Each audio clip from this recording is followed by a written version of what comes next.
What's happening, everybody? It's Craven Moorehead with KUKQ out here at our beautiful new venue, Camelback Ranch in Glendale, new venue for Warped Tour this year, and I'm with the creator of the Warped Tour, Mr. Kevin Lyman. Kevin, thanks for hanging out with us today. Thanks for coming out and supporting us, our move here, the big move. It's a nice move, and a lot of folks over the years have talked about being on the asphalt all day, running around to see their favorite band. So it's nice to be out at a ball field again. Yeah, I mean that Desert Sky it works for some shows like Mayhem and things we do out there, but I knew that with those days of Peoria when we used to have some place where we're sitting in the shade actually. It's beautiful. And you can watch the main stages from the shade, and there's some grass out in front of us.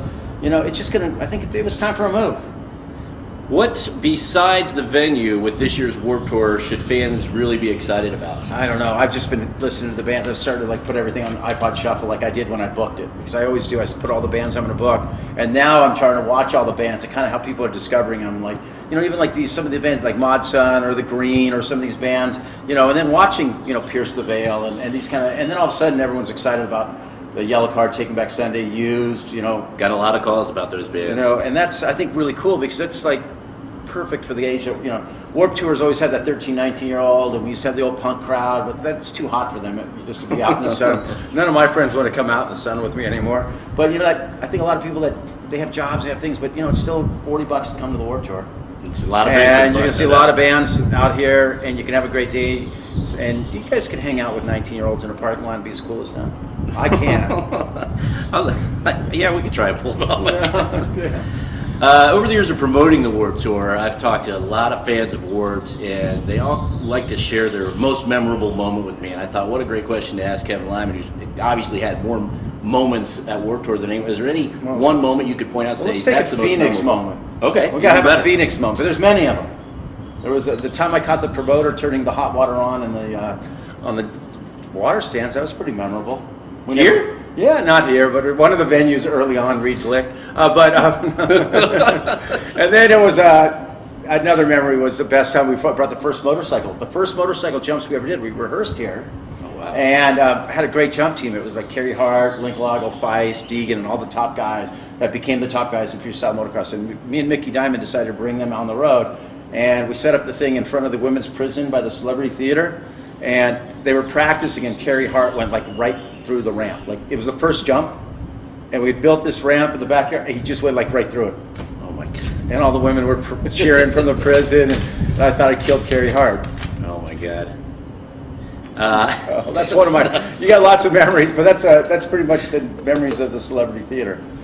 With your earlier experiences from what I've read up in your bio, that you worked in surf and skate shows and sometime in Lollapalooza, and I was looking at that and wondering, did you actually come up as a punk rock? Would you consider yourself a punk rock kid growing up? I did. I kind of got into it a little, maybe, like late 70s.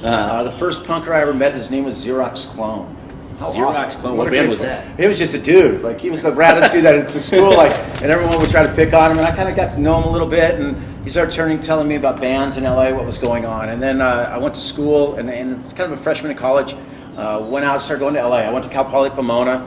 And that's when, you have the Plimsolls and the Go-Go's, and a lot of those bands were playing. And we started going into LA, and then we started bringing bands to the school because we were about an hour. So we would pay bands like TSOL $100 or Violent Femmes $100. And that crew that went to school there was pretty cool. A little history, Ron Coleman, who went on to work a lot with SST Records, and me and Paul Tollett, who with Golden Voice, who now does Coachella and a lot of great things. We all kind of cut our teeth at that school, and then went on to work with Golden Voice with Gary Tovar, who was doing all the big punk rock shows at that time. So would you just say some of that DIY punk rock kind of ethos that is always, kind of ingrained in kids, I think, who listen to punk rock at a young age, has that somewhat helped the success of Warped Tour and its longevity? I think so. It's kind of you got to go do it attitude. We used to do shows anywhere. We would find places and we do shows in old malls. We'd break into old theaters. We would just figure out how to make a show work. Now it's definitely grown, and it's different in the sense of how many people know who we are. Right. And we have to fill out a lot more paperwork to do our shows now, and it's just part of the thing. But I think the Warped Tour is still that spirit of you know, who knows what punk rock is, and people will argue with that term. Sometimes I'll argue that term should be retired, actually. But I think the spirit of punk rock, and now that's just your life, and going out on the road for 2 months and making do many times. I mean, we have that movie, No Room for Rock Stars, out right now, and it kind of just shows how you make things happen if you have to do it. With all the bills you put together, you've had, how many years now? We on like 15, 16 years 18. of awards? 18 years of awards. And Remember, you put together drugs, these... 2 of them, or what?